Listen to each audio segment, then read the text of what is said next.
हत्तीला मारलं, माहुतालाही मारलं आणि त्या हत्तीचे 2 दात भगवंतानं आपल्या खांद्यावर घेतले आणि भगवान परमात्मा आणि बलराम दादा या आखाड्यामध्ये येण्याकरता निघाले. आखाड्यामध्ये येण्याकरता निघाले.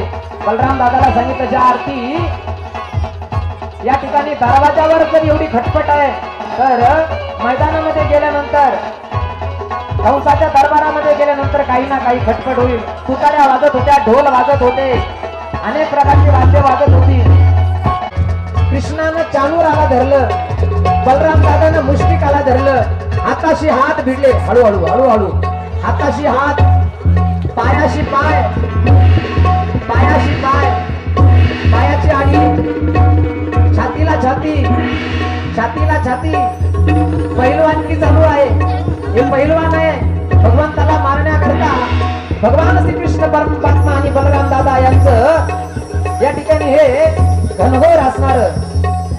ही पहिलवानकी चालू असताना करता करता करता करता भगवान श्रीकृष्ण परमात्म्यानं चानोराला खाली पाडलं.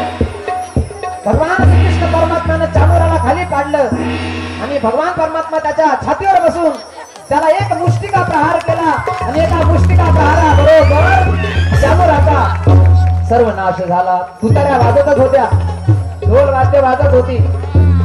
बलराम दादा मुष्टिका बरोबर भिडलेले होते.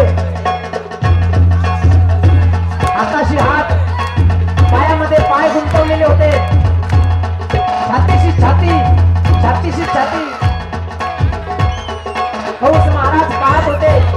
अशा वेळेला बलराम दादांनी सुद्धा या मुष्टिकाला खाली पाडलं, त्याच्या छातीवर बसले आणि त्याला मुष्टिका एक प्रहार केल्याबरोबर मुष्टिकासुराचा सुद्धा उद्धार झाला. कंस म्हणत होता, हे तुताऱ्यावाल्यांनो, हे ढोलवाल्यांनो, वाद्य बंद करा, वाद्य बंद करा. परंतु तुतारेवाले, ढोलवाले जे होते